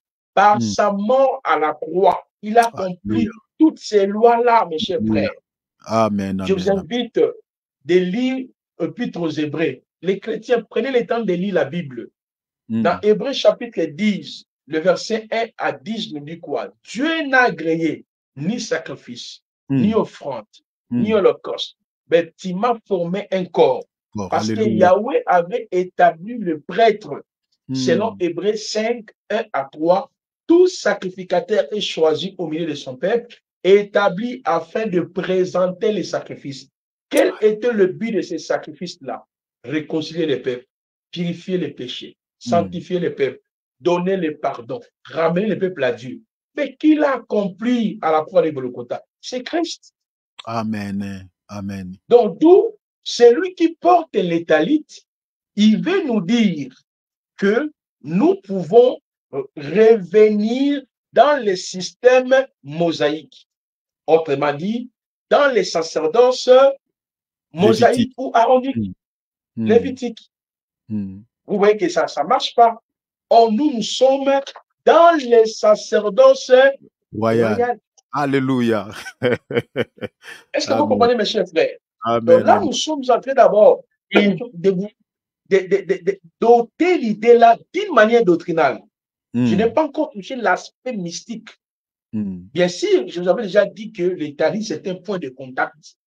Mais là, déjà, tu peux ramener un bishop, un pasteur qui porte les talis en lui disant, monsieur, le fait déjà de te couvrir la tête là, tu es contre la foi chrétienne pendant la prière. Et deuxièmement, le fait de porter cet habit, nous savons que ce n'était pas talit. Toi, tu dis talit, nous acceptions. Mais le fait déjà de porter ça, tu veux nous dire que Christ n'est pas mort à la croix. Christ n'a rien fait pour nous à la croix. Or, la vie chrétienne commence à partir de la croix. De Golgotha, amen. Est-ce que vous comprenez, mes chers frères? Yes. Je vais lire un passage rapidement dans le livre d'Apocalypse, chapitre 5. Écoutez très bien. Aujourd'hui, les gens sont beaucoup plus fanatiques. Oh non, non, non, c'est les talis, bon, ça va. Allez prêcher aussi avec les tennis de chef coutumier, non? Allez prêcher avec ça. Là, vous allez dire que c'est la sorcellerie. Donc, si je porte seulement les tennis, là, je prêche avec tout le monde. En fait, les prophètes, là, vraiment, avec les habits comme ça, traditionnels, là. Moi, Dieu m'a dit que c'est suspect. Ah bon? Mais là, ceux qui utilisent les talis, là, vous ne voyez absolument rien. Dieu ne vous parle pas que c'est suspect. Que Yahweh puisse nous aider afin que nous puissions vraiment être des vrais croyants. Regardez. Donc, ceux qui portent les talis veulent nous dire tout simplement que tu n'es pas encore sauvé. La croix de Christ n'a rien fait. Regardez ce que la parole nous dit de l'Apocalypse 5, 8, 10. Quand tu lui pris les livres, les 4 êtres vivants, le 24 veillards, se prosternaient devant l'agneau, tenant chacun une harpe de coupe d'or remplie de parfums, qui sont les prières des saints. Ils chantaient un cantique nouveau en disant, tu es digne de prendre le livre et d'en ouvrir les sceaux, car tu as été immolé et tu as racheté pour Dieu par ton sang des hommes de toutes les tribus, de toutes les langues, de tout peuple, de toute nation. Le verset 10, tu as fait un royaume de sacrificateurs pour notre Dieu. Ils régneront sur la terre. Alléluia. Donc, pour nous, d'une manière doctrinale, je ne peux même pas utiliser cet ici-là dans la prière. Alléluia. OK? Je ne peux même pas utiliser ça parce que utiliser ça veut dire j'ignore que j'ai été racheté à la croix. Utiliser ça veut dire je crois que les sacrifices de taureaux, de tourterelles, de béliers sont encore d'actualité. Est-ce que vous comprenez? Je crois que je dois toutefois appliquer les lois de Moïse dans ma vie. Or, par contre, mes chers frères, dans Éphésiens chapitre 5, nous sommes en train d'avancer calmement pour que vous puissiez mieux comprendre les choses. Amen. Parce que la Kabbale là, c'est très bizarre. Hein? Si on ne t'explique pas là, tu seras mélangé. La parole dit dans Éphésiens 5 premier. Devenez donc les imitateurs de Dieu comme des enfants bien-aimés et marcher dans la charité à l'exemple de Christ, qui nous a aimés, qui s'est livré lui-même à Dieu pour nous comme une offrande et un sacrifice de bonne odeur. Amen. Est-ce que vous comprenez, mes chers frères? C'est pour cette raison, les textes de l'Apocalypse nous disent par son sang. Donc, sa mort à la croix a mis fin à ce système sacrificiel. Donc, porter les talits veut dire le système sacrificiel est toujours là. Les taureaux, le tout-terrain, le bélier, c'est que Dieu n'a agréé même pas. Or, dans Éphésiens, ici, on nous dit, il s'est livré à Dieu, étant une offrande et un sacrifice. De bonne odeur. Regardez, mes chers frères, regardez encore, on va lire un autre texte. Ça va beaucoup plus vous aider pour que vous ne puissiez pas être ballotté des doctrines sataniques. Je prends Hébreux chapitre 10. Je commence à partir du verset 1er jusqu'au verset 10e. Donc, si tu as ta Bible, je t'invite à la lecture. OK? Amen. Je commence dans le verset 1er. En effet, la loi qui possède une ombre de bien à venir et non l'exacte représentation des choses ne peut jamais par les mêmes sacrifices, parce que porter les talents veut dire les sacrifices de la loi continue. Le système de mosaïque est continu. Donc moi, parce que c'est ce que Dieu a dit dans Deutéronome 15. Ainsi longtemps qu'il y aura des phrases. J'ai dit, là-bas on parle des phrases et des titis. Mais il dit que c'est les talits. Voilà pourquoi ils sont en train de mélanger ça comme ça, pour leur mettre d'abord, dans leur confusion d'abord des textes bibliques. Si on reste dans cette optique-là, donc on est même ennemi de l'évangile. C'est pour cela, mes chers frères, nous devons veiller. Regardez, je continue. Amen. En effet, la loi qui possède une ombre de bien à venir, non l'exacte représentation des choses, ne peut jamais par les mêmes sacrifices qu'on offre perpétuellement chaque année amener les assistants à la perfection.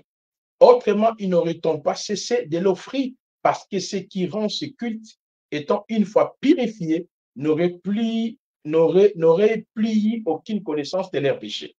Mais le souvenir de péché est renouvelé. Waouh! Chaque année par ces sacrifices. Car il est impossible que le sang de taureau et de bouc ôte le péché. C'est pourquoi Christ, entrant dans le monde, dit, tu n'as voulu ni sacrifice, ni offrande, mais tu m'as formé un corps.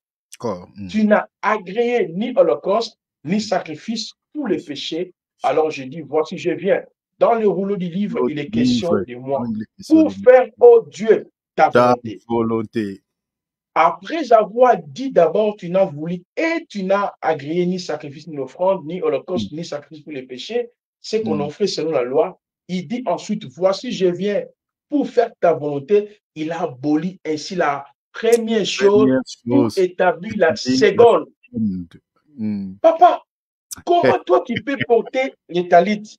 Parce que porter ça, on te dit continuer d'offrir, continuer de se souvenir de la loi, continuer de mettre toutes les lois en pratique. Le verset 10 nous dit, c'est en vertu de cette volonté, alléluia, que nous sommes sanctifiés. Alléluia. Du corps de Jésus-Christ, une fois pour toutes. Amen, amen, amen. Donc, amen. Un homme de Dieu instruit, qui est appelé par Dieu, il ne peut jamais utiliser les talits. Parce que utiliser les talits signifie tu es ennemi de la croix. Exactement. Tu es ennemi de la croix. Parce que la vie chrétienne commence à la croix. Regardez déjà l'apôtre Paul, celui qui a pratiqué la Kabbale dans son temps. Il avertissait déjà l'Église sur les ennemis de la croix. Je prends Philippiens. Philippiens chapitre 3. Ça, c'est l'apôtre Paul qui dit. Donc, tous les pasteurs qui portent les talits sont des ennemis de la croix. Des ennemis de la croix. Ils ne croient même pas en Christ. Ce sont des gens qui parlent à son nom, qui font des miracles à son nom, mais dans le but d'égarer, ils ajoutent dans la parole et ils collaborent avec les génies. Je prends Philippiens 3, le verset 18. Car il en est plusieurs qui marchent en ennemis de la croix de Christ. Car il en est plusieurs, Philippiens 3, le verset 18. Car il en est plusieurs qui marchent en ennemis de la croix de Christ. Je vous en ai souvent parlé. J'en parle maintenant encore en pleurant. Wow. Leur effet sera la perdition. Ils ont pour Dieu leur ventre. Ils mettent leur gloire dans ce qu'ils font, dans ce qu'ils font leur honte. Ils ne pensent aux choses de la terre. Voilà pourquoi ils sont les talites. Recevez les mariages, recevez les voyages, recevez les miracles. Donc, c'est-à-dire, la vie des gens ne change même pas. Ce ne sont que des thèmes qui changent chaque année. Recevez l'onction, recevez la victoire, recevez la bénédiction, recevez les succès. Mais les gens là, ils ne reçoivent même pas les succès, ils ne reçoivent même pas l'onction. Ils sont toujours dans de misère, en train de pleurer, en train de combat, femme, mari, de nuit, les choses ne bougent pas. Vous s'aimez parce que vous êtes sous l'influence des pasteurs qui pratiquent la cabale juive. Donc, je pense que ce dimanche, comme je l'ai dit dès le début, il a dit prenez garde. Donc, discernez, comprenez. Pourquoi plusieurs viendront vous placer sur un autre chemin, planao, égaré. Donc, tous les pasteurs, tous ceux qui utilisent les talites, ce sont des serviteurs envoyés spécifiquement par Satan pour pouvoir égarer les élus de Dieu. Nous sommes dans les sacerdoces royales. Les sacerdoces royales. On prend 1 Pierre chapitre 2. Regardez ce que l'apôtre Pierre disait aux chrétiens. Voyez, nous qui sommes dans ces sacerdoces, on n'a même pas besoin, de ces histoires-là. Je prends 1 Pierre chapitre 2. Je commence à partir du verset, même à partir du verset 6.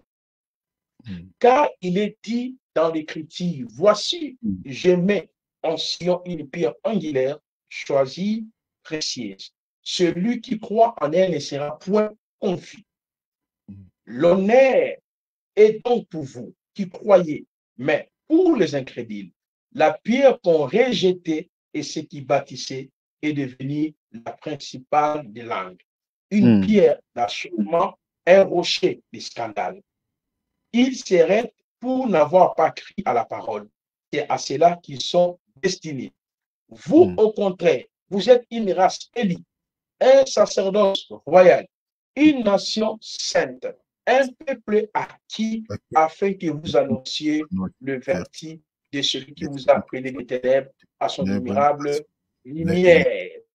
Amen, vous amen. qui autrefois n'étiez pas peuple et qui maintenant êtes le peuple de Dieu. Vous n'avez pas obtenu miséricorde et qui maintenant avez obtenu miséricorde. Mes chers frères, est-ce que vous comprenez un peu l'Église du Seigneur? Nous qui sommes devenus peuple de Dieu aujourd'hui là, est-ce qu'on peut, on peut vraiment utiliser des franges? On peut utiliser des talites? Non. Vous voyez? Ces gens-là sont conscients.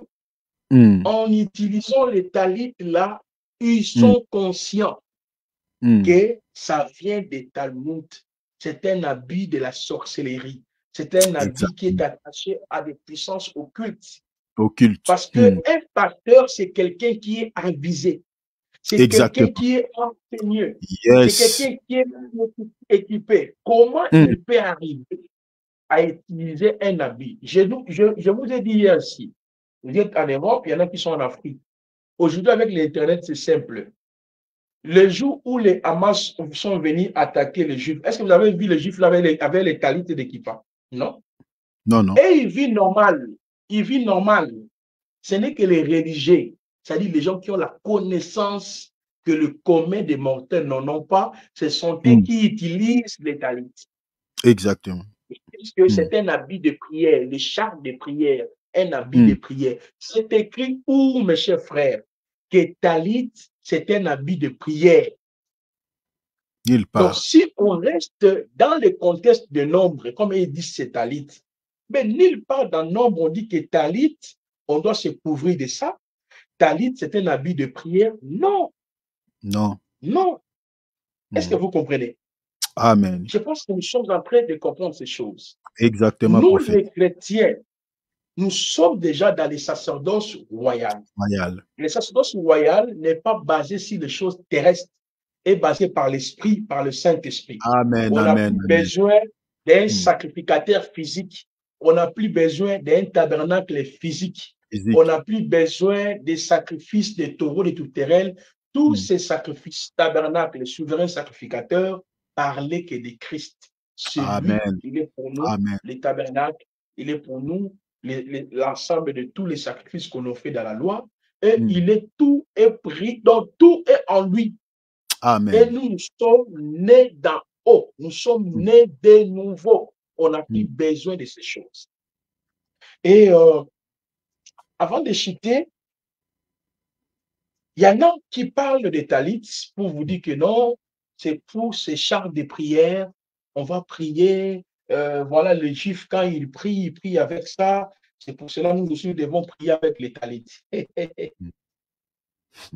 Mes frères et mes sœurs, les talits ne signifient pas un habit de prière. Ce n'est pas ça. Pour les Juifs initiés, ils prient avec ça parce qu'ils savent chaque couleur est liée au génie. On aura le temps de parler de ça. Chaque couleur de talit là est liée au génie. Pour nous les chrétiens, vous voyez ça? La prière, on l'adresse au Père au nom de Jésus. Ou bien Amen. au nom de Yeshua, son nom en hébreu. Il a dit ceci. Je vais vous lire d'abord quelques textes. Nous sommes dans le livre de Marc. Dans le livre de Marc, chapitre 11. Marc 11, nous pouvons lire ensemble. C'est très important. Oh non, on prie pour ça. C'est quoi? On prie pour ça. Écoutez l'enseignement de la prière. Marc 11. Marc 11, je prends le verset 24. Il dit ceci. Ça, c'est Jésus-Christ qui enseigne. Il a dit. C'est pourquoi je vous dis.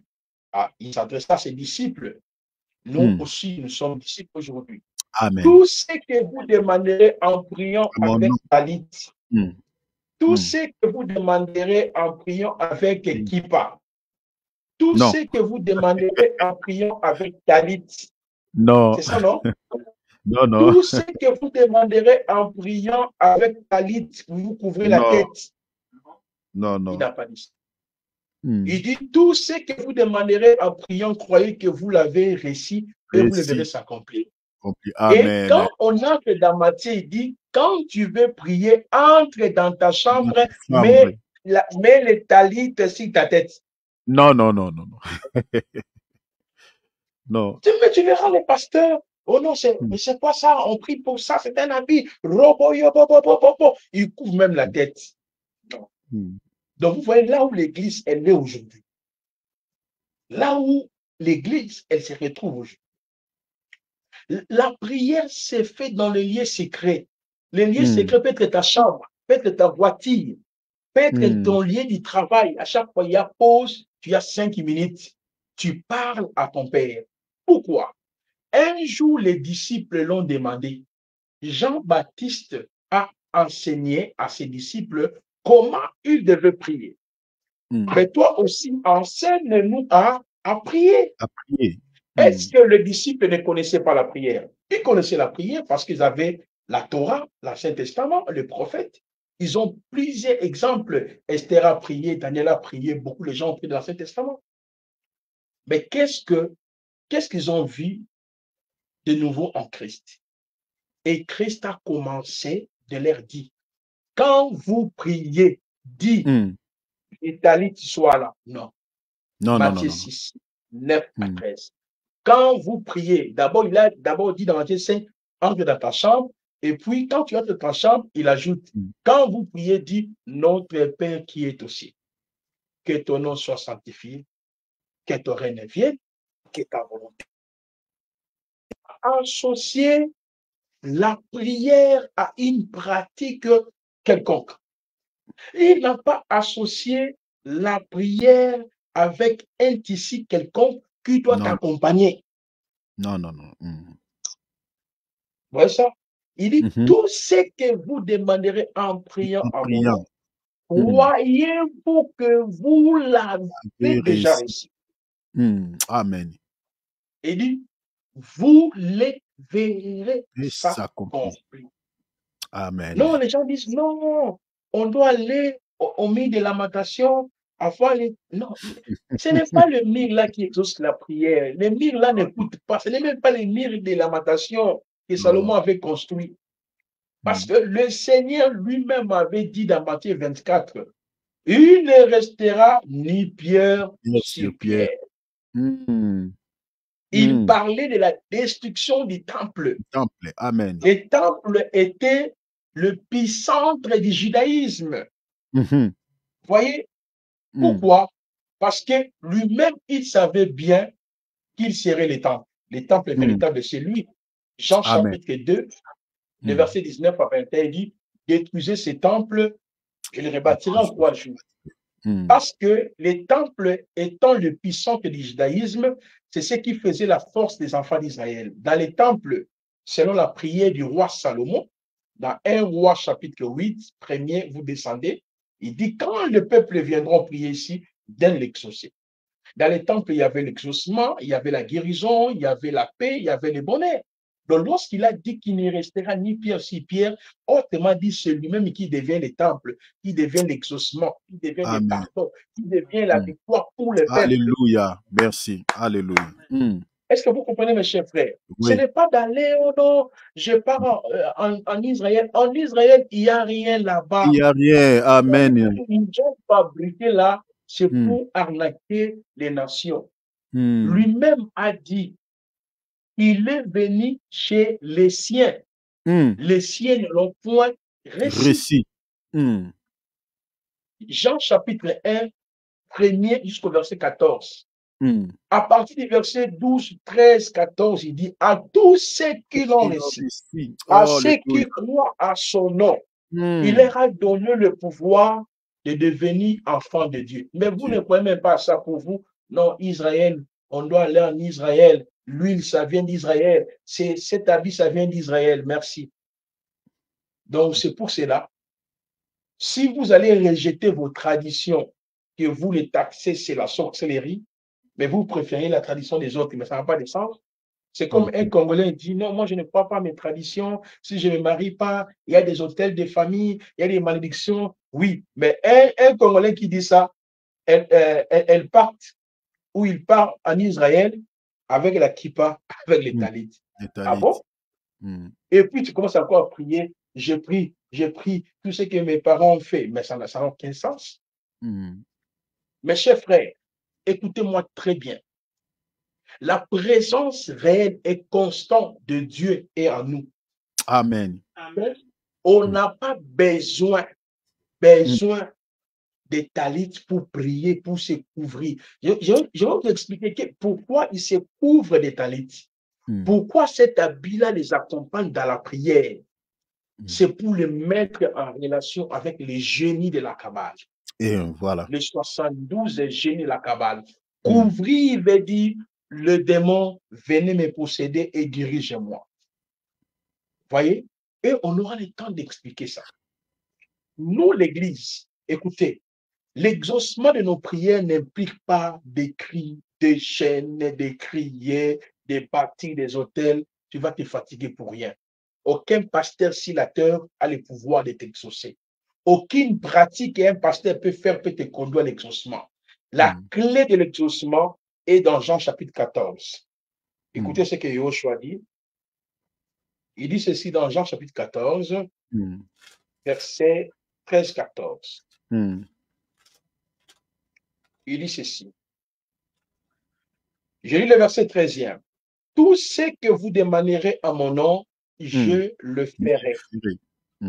Afin que le Père soit glorifié dans les fils. Hmm. Le verset 14e, si vous demandez quelque chose à mon nom, je le ferai. Amen. C'est-à-dire, dans la prière, tu peux demander quelque chose maintenant là, il t'exauce. Amen. Ou bien tu demandes, il ne veut pas t'exaucer. Mais qu'est-ce qu'il faut faire? Continuer à le remercier, persévérer, l'adorer. Parce qu'il a dit, quand tu demandes, tu as déjà la chose. L'accomplissement ou la réalisation de ce que tu as demandé ne dépend même pas de toi. Mais vous prenez les talents, tu verras même les musiciens, les chantres, tout le monde, Rocha dans la baya, oh là là-bas, il se couvre, il dit non, avec les talents comme les rabbins le font, moi je le fais. Non, ce n'est pas ça, mes chers frères. Alors, ce soir, c'était d'abord pour vous faire comprendre que utiliser les talents dans la nouvelle alliance, cela veut dire tu ne crois même pas à la nouvelle alliance. Or, la nouvelle alliance, c'est le début du régime de la grâce, c'est le début de notre entrée dans le royaume de Dieu. Et la nouvelle alliance a été inaugurée à la croix. Donc, utiliser les talents, tu veux dire tu es ennemi de la croix. Utiliser les talents, tu veux dire tu ne crois même pas que Christ est mort à la croix pour racheter l'Église comme il a dit. Donc, utiliser les talents, tu veux dire tu ne crois même pas à la nouvelle alliance. Toi, tu continues toujours à être sous le régime de la loi. Donc, utiliser les talents pour prier, c'est un mensonge. Voilà comment les faux apôtres, les faux docteurs, les faux évangélistes sont en train maintenant d'opérer dans nos assemblées locales avec ces actes. Et si le Seigneur le permettra, nous allons maintenant entrer dans les détails sur ces tapis. Pourquoi tout le monde porte les talents? Pourquoi lors de l'ordination, on veut consacrer quelqu'un comme pasteur, comme un bishop, comme évangéliste, ils doivent utiliser les talents? Pourquoi pendant le service de guérison, les gens font l'usage des talents? Pourquoi c'est là? Pourquoi quand ils prient, ils ont besoin des talents? Et je parlerai de différentes couleurs des talents. Pourquoi ces différentes couleurs? Et je parlerai aussi des symboles qui se retrouvent dans les talents. Symbole du poisson, symbole du chandelier, symbole de la couronne, symbole de l'étoile de David. Et je parlerai même des textes qui entourent, n'est-ce pas, les talents. Et j'expliquerai aussi les 4 franges des talents là. Pourquoi il y a 4 franges dans les talents? Qu'est-ce que cela représente dans la Kabbale? Je vais vous expliquer ça. Parce que les 4 franges là représentent les 4 éléments qui constituent l'être humain ou l'univers. Éléments eau, vent, terre et feu. Donc c'est pour cela, il y en a qui guérissent à travers feu, à travers l'eau, à travers vent. Reçois. Donc en fait, on aura le temps de tout expliquer ces choses-là afin que vous puissiez avoir les discernements. Comme il a dit le maître, prenez garde. Donc voilà un peu tout ce que j'avais prévu aujourd'hui pour vous, afin de vous encourager dans la foi. Restez fermes. Nous avons été rachetés pour être avec Yehoshua HaMashiach. Alléluia. L'Église attend 5 choses. Nous entendons l'enlèvement, nous entendons le tribunal de Christ, nous entendons le couronnement, nous entendons le festin des noces de l'agneau, nous entendons les règnes millénium et nous entendons la félicité éternelle. Il y a 6 choses que nous entendons par contre. L'enlèvement, quand tu quitteras cette terre, tu comparaîtras devant le tribunal de Christ. Le tribunal de Christ, tu ne seras pas jugé pour être condamné, mais tu seras jugé pour être récompensé. Troisième élément, il y aura la récompense. Après la récompense, il y aura le festin. Là, nous allons régner pendant 7 ans au ciel et il y aura 7 ans de souffrance sur la terre. Après les 7 ans, nous descendrons sur la terre pour régner pendant 1000 ans. Après 1000 ans, nous allons, la terre ici, ça va changer. Une nouvelle terre, un nouveau ciel, et nous régnerons à jamais. C'est ça en fait la vie. Mais c'est ça la vie éternelle. Mais pour arriver à passer par l'enlèvement, le tribunal de Christ, le festin des noces de l'agneau, les règnes milléniaux, la félicité éternelle, il faudrait, écoutez-moi très bien, que vous puissiez garder la parole. Amen. Garder l'évangile. Amen.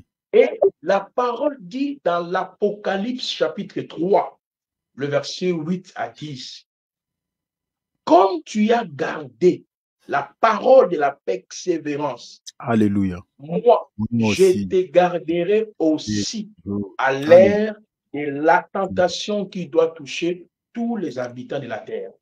L'ère de Alléluia. la tentation, l'ère des épreuves, l'ère de la souffrance, quand l'Église quittera la terre, l'homme impie, l'antichrist, l'homme du péché, le diable va s'incarner à un personnage pour régenter sa doctrine sur toute la terre.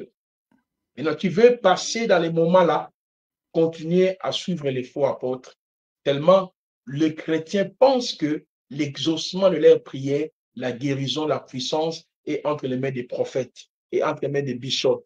Ils oublient que la route, elle est déjà ouverte. Yes. Le chemin est déjà ouvert. Hébreux chapitre 4, mes chers frères et sœurs, le verset 13 à 16. On vous dit, approchez-vous au trône de la grâce. De la grâce, alléluia. Afin de secourir à vos besoins. Vous ne voyez même pas ça. Quand on vous dit, prends l'eau, prends l'huile, mais là, vous courez vite. Qui va donner 1000 euros, 500 euros pour ta guérison. Lave avec les savons du sel. Les gens courent. Nous ne sommes pas à l'époque de l'Ancien Testament où on devait aller devant un prêtre pour que le prêtre puisse plaider pour toi afin de bénéficier de la miséricorde de Dieu. Nous sommes dans le temps où la route a été déjà ouverte pour nous. Alléluia. Par son sacrifice. Amen. Hébreux 10, le verset 18 à 22. Hébreux 10, 18 à 22 nous dit, par sa mort, il a inauguré une route nouvelle. Yes. Oh Seigneur, être un Alléluia. peuple et ne pas être berné. Je vais prier maintenant. Seigneur, maître de temps et de l'histoire, nous te remercions parce que nous sommes en train de donner le discernement à ton peuple. Tu nous as sauvés pour que nous puissions être avec toi. Et nous venons d'écouter ta parole. Continue à opérer, continue d'agir dans la vie de chacun. Apporte la lumière, la guérison, la solution, papa. Je prie pour ceux-là qui ont participé par peut-être dans des réunions de pasteurs fétichistes, qui sont dans ces pratiques bizarres. Père, l'envoûtement et toute la puissance de l'ennemi qui règne à leur conscience, que cela soit annulé et révoqué. La paix, la grâce, la miséricorde, la réussite de Elohim demeure dans votre vie. Dans le nom glorieux de notre Adonai Yoshua. Amen. Amen. Voilà. Et le Amen. Seigneur te bénisse. Amen. Amen. Acclamons la parole, acclamons la parole, acclamons les messages, acclamons les messages. Vraiment, que toute la gloire revienne au Seigneur Jésus-Christ. Merci beaucoup, prophète, pour l'enseignement. Vraiment, que le Seigneur vous bénisse abondamment. Vraiment, merci beaucoup, Amen. prophète. C'est très, très édifiant et très enrichissant. Voilà, vraiment que le nom du Seigneur soit béni. Sans plus tarder, le prophète a tout dit. Je crois que quand je ferai le montage de la vidéo, je vous envoie souvent les liens pour pouvoir réécouter à partir du message jusqu'à la fin. Donc, cher enfant de Dieu, invitez les gens. Nous sommes encore avec le prophète. Donc, priez beaucoup pour le prophète, que le Seigneur puisse aider son serviteur, lui donner la force, lui donner voilà, tout ce qu'il lui demande. Voilà. Donc, pour que le prophète soit toujours disponible pour pouvoir nous enseigner ces choses. Voilà, cher enfant de Dieu, rapidement, je vous donne un petit communiqué pour la semaine prochaine. Donc, cette semaine vit la place que nous utilisons pour pouvoir faire notre mission. Donc, on aura encore un petit empêchement. Donc, le jeudi, il n'y a pas réunion. Donc, le jeudi, il n'y a pas réunion. Nous allons nous réunir que le samedi et dimanche, comme d'habitude, après la semaine prochaine, la semaine d'après. Donc, nous allons encore nous retrouver les jeudis et ainsi de suite. Voilà. Donc, cette semaine, notez cela, n'oublie pas. Et j'ai toujours dit que, bien qu'il y a vraiment quand même pas mal de décalage, donc du dimanche jusqu'à samedi, donc ne pêche pas, voilà, ne te laisse pas entraîner dans n'importe quoi, restez toujours aux aguets, restez sur vos postes. Comme notre bien-aimé, le Seigneur dit à Habakkuk, restez sur le poste. Vous voyez, donc sur la tour. La tour, c'est une petite maison en hauteur. Donc cela te permettra de voir les dangers à venir. Le monde auquel nous vivons est à déclin. Donc si vous avez les yeux, vous allez voir déjà les dangers qui vont s'abattre sur ce monde. Restez sur la tour, voilà, et restez dans la présence de Dieu, restez dans la prière. Voilà, parce que le prophète a tout dit. Très, très bientôt, l'enlèvement de l'Église aura lieu. Si tu veux connaître les temps, tu veux connaître l'heure sur laquelle l'enlèvement de l'Église aura lieu, cher enfant de Dieu, restez toujours vigilant et sois toujours prêt. Là, tu connaîtras les temps. Mais si tu te laisses dans des distractions, là, tu ne connaîtras pas les temps. Je vous avais parlé de la grande nappe ici. Vous comprenez? C'est-à-dire, la grande nappe, c'est l'image de la parole, restez dans la parole. Parce que très bientôt, cet évangile que vous êtes en train d'écouter, l'évangile véritable, retournera au ciel. Et sur la terre, il n'y aura plus rien qui va sauver les gens. Donc, restez dans la parole. Quand la grande nappe va se retirer de la terre vers le ciel, si tu te retrouves dedans, tu retourneras au ciel. Amen, amen. Donc, ne perds pas ton salut. Voilà. Donc, voilà. Donc, nous allons nous réunir le samedi. Restez dans la prière. La vie chrétienne, la vraie vie chrétienne, ce n'est pas de se réunir d'abord là, à la réunion. C'est ta vie personnelle là, quand, en dehors de la réunion, la vie que tu vis là. Vous voyez? La prière, la vie de prière que tu as, la vie de sainteté, tout ça, c'est ça ta vraie vie chrétienne. Vous voyez? C'est bien de se réunir comme ça, mais en dehors de ce programme, vis ta chrétienté comme en tant que chrétien. Voilà. Si vous avez des questions, n'hésitez pas de me faire parvenir. Merci déjà pour maman Irène. Je vois là, elle s'est déconnectée. Donc, elle m'avait posé, elle m'a envoyé une question, mais la question n'était pas liée à ce que le prophète dit, mais était liée à quelque chose que j'avais dit pendant la modération et je l'avais répondu. Si vous avez des questions, envoie-moi un voice. N'hésitez pas. Le prophète est là. Vous voyez? Donc, il va vous répondre par rapport à toutes les questions. Ou si vous avez des zones d'ombre par rapport à ce que le prophète dit, vous avez quelques ambiguïtés, posez des questions. Il n'y a pas une question bête. Hein. Toutes les questions sont les bienvenues. Donc, n'hésitez pas. Donc, voilà un peu ce que je voulais nous dire. Vraiment, prophète, comme toujours les sacrificateurs, fermez la porte prophète. Bénis le peuple de Dieu, vraiment. Mettez les dimanches entre les mains du Seigneur. Tout à l'heure, là, après l'émission prophète, je vais vous contacter pour vous dire quelque chose. Voilà. Merci, prophète. Écoutons la prière, s'il vous plaît. Seigneur, merci pour le temps que nous avons passé ensemble avec ton peuple. Merci pour la vie de ton serviteur. Et tout ce que nous venons d'écouter, Seigneur, c'est pour nous préparer. C'est pour nous préparer, de nous donner le discernement. Continuez, Seigneur, à nous soutenir afin que nous restons toujours dans ta parole. Nous restons fidèles avec toi. Ni t'étais, Seigneur, l'œuvre achevée, l'œuvre de ton esprit, tu ne pourrais même pas, Seigneur, continuer à partager ta parole. Mais tu es là pour nous fortifier. Continue aussi à fortifier ton peuple. Donne la solution à ton peuple. Restaure la vie de ton peuple et accomplis des choses inhabituelles. À ton nom, gloire notre Adonai Yehoshua. Amen. Amen. Amen. Acclamons la parole. Acclamons la parole. Acclamons la parole. Voilà, vraiment Dieu vous bénisse. Saluez les prophètes avant que les prophètes quittent. Voilà, saluons-nous aussi les uns les autres. Saluez les prophètes qui nous a nourris, qui nous a bénis, mes bien-aimés. L'évangile, c'est une bénédiction, c'est plus que toutes les richesses. Béni celui qui vous a béni spirituellement, physiquement, je peux dire, parce que cette parole nous accorde aussi la bénédiction matérielle. Alors, bénis les prophètes, s'il vous plaît. Bénis l'homme de Dieu. Alléluia. Merci. Voilà, Dieu vous bénisse, prophète Placide. Merci. Le bien-aimé Philippe.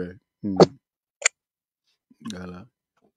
Bénissez les prophètes, mes sœurs, bénissez les prophètes. Vous avez été bénis, bénis aussi les prophètes. Dieu vous bénisse, prophète. Merci beaucoup, maman. Et Dieu vous bénisse, prophète. Prophète pour le message. Soyez bénis. Amen. Amen, amen, merci. Prophète, ça c'est le serviteur de Dieu Alex, que nous travaillons avec lui. Voilà. Amen. Merci beaucoup l'homme de Dieu Alex. Merci aussi à l'homme de Dieu David. Voilà. Vraiment, saluez-vous aussi les uns les autres. Nous sommes la famille de Dieu. Saluez-vous aussi. Hein. Voilà. Donc Dieu te bénisse, maman Jolie, mon frère Junior. Dieu te bénisse, ma soeur Brigitte. Merci. Amen. Dieu te bénisse, ma soeur Adrienne. Amen. Dieu bénisse mon frère Junior. Amen. Merci, frère. Vous aussi. Dieu bénisse mon frère David. Dieu bénisse aussi Catherine. Amen. Dieu bénisse mon frère Patrick. Merci. Sois béni, frère Patrick. Mm. Dieu bénisse mon frère Thierry. Amen, mon frère Philippe. Sois béni, maman Adrienne, maman Jolie, mon frère Junior, Amen. l'homme de Dieu Alex, et sœur Kapinga, maman Nancy, soyez bénis. Je sais que vous m'écoutez. Donc, Dieu vous bénisse. Mon amour, Brigitte, Dieu te bénisse, chérie. Voilà. Amen. Et mes enfants, Genovin, Jessie, soyez bénis. Michael, soyez bénis. Frère Soyez Patrick, bénis. David, Soyez tous bénis mes à bien-aimés, tous. tous ceux qui nous suivent au travers de nos différentes Amen. plateformes, Dieu vous bénisse. Hein, vous êtes sur YouTube, vous êtes sur Facebook, partagez cette vidéo. Ça peut édifier, ça peut ramener dans la foi quelqu'un. Voilà, ça peut consoler une âme. Voilà. Donc, partagez, faisons l'œuvre d'un évangéliste. Le Seigneur se souviendra de vous. Dieu vous bénisse, chers enfants de Dieu. Vous êtes sur YouTube, Facebook. Dieu vous bénisse. Vraiment, merci.